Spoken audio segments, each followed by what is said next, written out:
Hello everyone. In today's video, we have a relatively short video. This is a response to a question somebody was asking. They were asking, how is it possible to fly a flight without actually selecting a destination? And it's actually relatively straightforward. And one of the things that they've done for us in this particular lovely tool that we call a Microsoft Flight Simulator is they've made it simpler than ever to do a couple different things.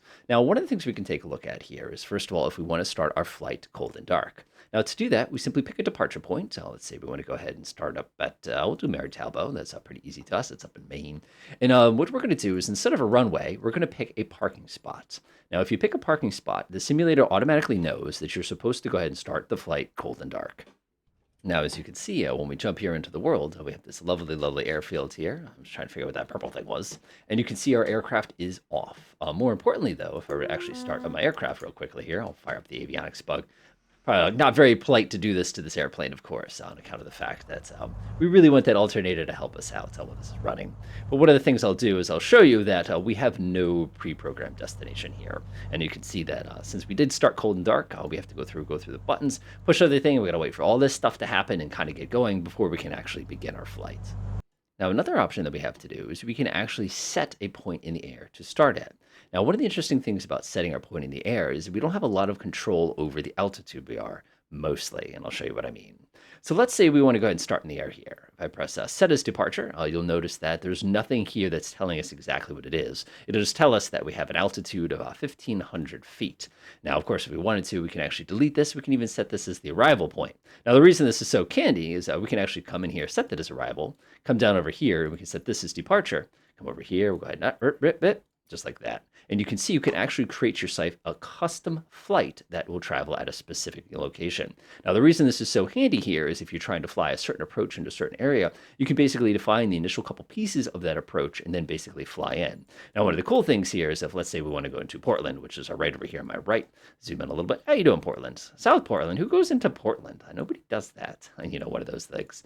All right, so if I set this as my arrival, for example, let's say I'm going to come in here and we'll make this an IFR approach. We'll do low altitude airways. You'll notice that we can actually fly this entire approach now because we basically grabbed all those components. Let's say I want to start here. I can now set as departure, and you'll notice it will automatically draw the rest of this approach, allowing you to quickly and accurately execute all sorts of different approaches without actually having to worry about kind of taking off from somewhere. Now, one of the interesting things here is you'll see, again, this airborne 1,500 feet. Now, watch what happens when we get into the sim itself. You'll observe when we enter the sim, we're not at 1,500 feet. We're actually at 5,000 feet, which, of course, corresponds to the actual instrument approach itself. Ignore this, by the way. That's a different issue. Now, one of the fun quirks that you can do, which is actually a really slick trick, is one of the things we could do is actually come in here and define one of our destinations. Let's see, we want to set this as our arrival, and I'm going to come over to here, click right here, and I'm going to set this as my departure point. And what I'm going to do, of course, is I'm going to make this VOR to VOR. I'll give myself a little bit of aviation exercise here as far as trying not to get desperately lost here. And now when I click on the nav log, you're going to observe that there are a bunch of altitudes as well as a cruise altitude here. Now, my custom waypoint, which you'll notice here, is it's assuming my altitude is my cruise altitude. So if I come in here now and set this at, let's say, 8,000 feet, for example, that makes no sense. We're traveling to the east here. So let's do 7,000 feet. Now when I activate this and head into the simulator, you thought it wasn't going to be at 7,000 feet. I saw you think that.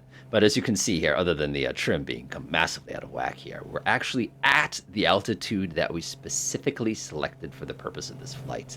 So that's one of those great little tricks if like you're trying to put together a video, like me, who's trying to do something at a specific altitude or specific time, or you want to do something along those lines, or just fly a specific instrument approach. You can get all of that customized and baked right into your actual flight plan when you're getting to go.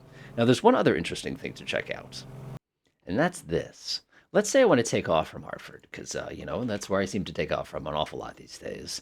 Go ahead and say I want to take off from parking number 1.